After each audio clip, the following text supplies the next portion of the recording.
In order to solve for x in this problem, we see that x is the base of the small triangle and that 15 is the base of our larger triangle.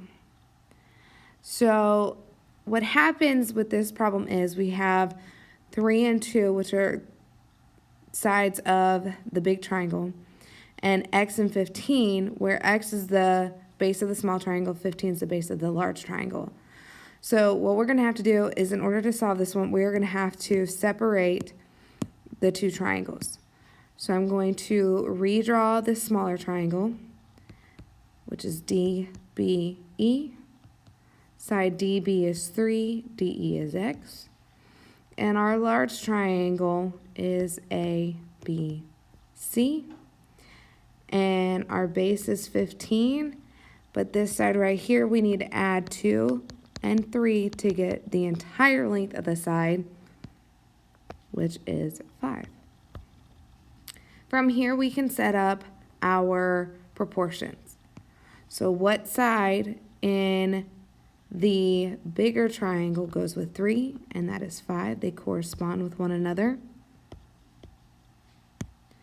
We're going to set this equal to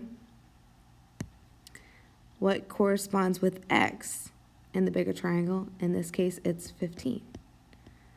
From here, we cross multiply. So 3 times 15 is 45. 5 times x is 5x. We're trying to get x. To do that, we have 5 times x, so we do the inverse operation, which is to divide by 5 on both sides, and you get 9 equals x. So our x value in this problem is 9. By itself, so in this problem, again, we have a small triangle on top of a larger triangle. We know that these two triangles are similar because they share this angle.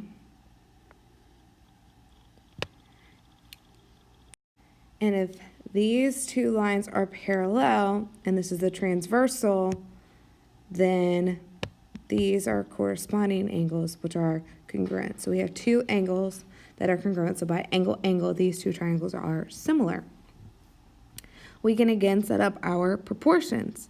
First, again, it helps to separate the triangles. So we have our smaller triangle, the base being 14, height being 6, and a larger triangle, the base is 24, and the height is x. The side that goes with 6 in the larger triangle is x. So we'll write 6 over x equals the side that goes with 14 in the bigger triangle, which is 24. From here, we can cross multiply. So x times 14 is 14x. 6 times 24 is 144. Again, we're trying to get x by itself. So to get x by itself, right now we have 14 times x, so we do the inverse, which is to divide. So we're going to divide by 14 on both sides, and we get 10.28, which we can round to 10.3. So the height of this side of the triangle is 10.3 feet. So in order to solve in similar triangles, first prove that the triangles are similar, and from there you can set up proportions to find your missing side length.